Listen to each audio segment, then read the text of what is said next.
6 ways to handle the coronavirus. This is not going to be a medical video. It is not going to be a public service announcement. It's going to be a video about the way in which we handle challenges. Simon Sinek said we should start with why. So why? Even though you think about it, start with why doesn't actually start with why. It starts with start, but you kind of get the point, I suppose.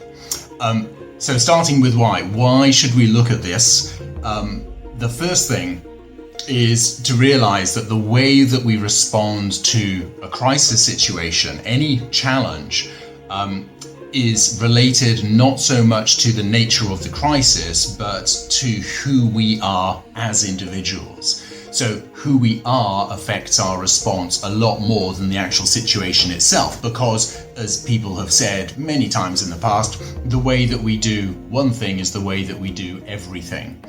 The way we do anything is the way that we do everything. And in that light, what I want to do is break down 6 character types, 6 key typical responses that people bring to any kind of crisis. And I wonder which one or ones of these you identify the most with. So let's start with the warrior. The warrior's approach to any situation is to treat it as a mission to take responsibility for getting a job done. Now, they have to know what that job is. They have to be clear about what their objective is, but then they'll throw at that objective everything they've got. Now, if they had prepared for this, they would have been disciplined and done regular exercises and trained themselves to deal with this typical type of problem. If it just comes out of nowhere, they'll just throw whatever forces. They'll go in like a bull and they will just sort of make stuff happen. They'll push people out of the way if necessary, or try and get them on side, but if they're not on side, then clear them off and just get the job done. So they'll focus on their intended outcome. It may not be the outcome that other people have in mind, but they don't care. They'll push it through. They will also, though, just be diligent about getting the job done. And if they do cooperate with other people, they can be amazing that even though there are setbacks and challenges, they just keep pressing forward. Really valuable people to have on your side. Maybe you're a warrior type. Let's jump over then to the mystic type. Very different approach. The mystic has a hope and a faith in something bigger, talking about why everything is connected and how working with a belief, just a simple belief, is enough to carry you through the crisis. Having a belief in a higher force sometimes it becomes spiritual, sometimes it's just that hope. I've got I don't think this is going to be the end of the world, so let's just keep moving forward and keep believing that there's some strange purpose in all of this and we're going to make it through. Sometimes those people actually are able to access insights and understandings that trump everything else, trump everybody else's suggestion, and they just have a way of seeing, getting almost like a revelation of, well, actually, we should be doing this, we should go to this place, we should connect these people together, we should delve more into X, Y, and Z as a solution. So that's the mystic type. They transcend in order to transform. Then you've got the lover types, and the lover types focus on the people. So in the midst of a crisis, it'll be the people that is most important to the lover. And they don't treat them like statistics and numbers. They treat them as real people. They have a connection with people and they want that connection to be maintained and nurtured. They look for harmony. They hate the strife that sometimes comes in on challenges, and they want to see the people working together. Their social thing is very, very important to the lover. Then who else have we got? The sage. Now the sage is going to look at the facts and the evidence. They're going to say, let's get clear on this. Let's take the emotion out of this and let's be logical and precise. Let's get detailed. Let's find out what the numbers say. What exactly are we dealing with here? So the scientists come in and they look for knowledge, they look for evidence, they look for patterns, logical, rational, sensible understanding of the situation.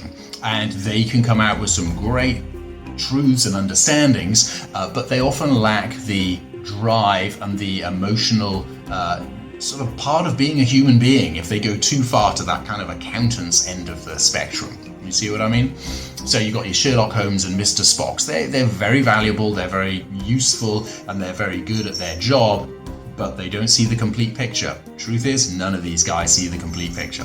Let's jump over to the Jester then. The Jester's just going to make fun of things. The Jester's going to make light of the situation. Their way of getting through something is not to take it too seriously, but to make light of the situation. So you'll hear these jokes are going on at the moment, even though coronavirus is killing people, even though it's causing economic disruption on a major scale. There is humour to be found if you want to find it. And there are all sorts of jokes going around at the moment, and people just not taking things too seriously. That sometimes actually does something to your immune system and actually strengthens you against the virus. So maybe it is actually a scientifically proven best way of dealing with things. Or maybe not. Let's see what happens with that. Let's see how many comics actually get the virus, and then we'll decide based on that. Last of all, we've got to talk about the Sovereign, because the Sovereign character is the king or the queen, the emperor, the captain of industry. This individual is going to seek to create order and structure within their kingdom, their realm of responsibility. So whatever their kingdom is, however you describe that, they're going to make decisions for that realm. And the Sovereign then is going to look at the resources that other people can bring, or even that they have available themselves, and look to establish things in a sensible, rational, logical way. So they are definitely left brain characters. So they're going to look at it in that sort of pragmatic way, but then they are going to use what they've got and set things up to get the best outcome. They are always looking for peace and prosperity for their realm, and if a crisis hits, they've got to deal with it, and they will bring in the sage and they'll bring in the warrior.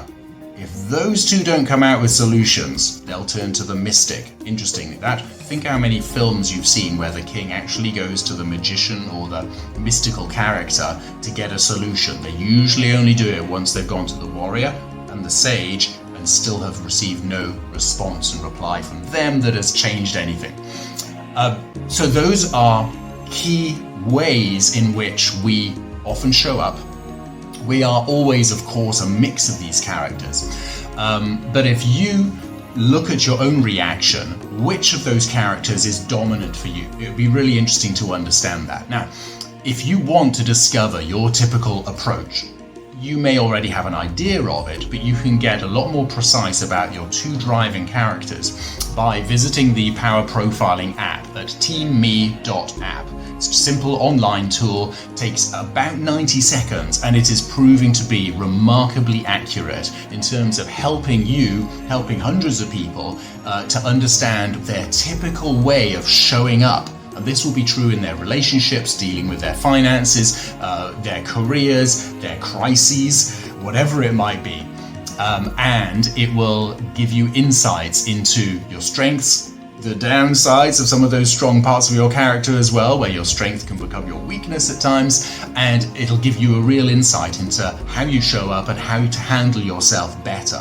Now, if you want to go deeper, go to teamme.com and look out the Signature Impact Consultation, because I do one-on-one online consultations where you don't just see your most dominant two archetypes, you see all 6 of these archetypal characters, and I can present back to you a graphical view and a detailed explanation of how you think as you go into a situation. And then we get into a discussion about how that's helping you and how it may be hindering the way in which you are going about things in life, a relationship, your finances, your career, whatever it might be, and how you can fine-tune that or adapt that in order to get a better result in life. So whether you're dealing with the coronavirus on a global scale, whether you're dealing with a challenge in a relationship, in your finances, in a career situation, a project, whatever it might be, I'd really suggest you look into these things. I think you would find it really insightful,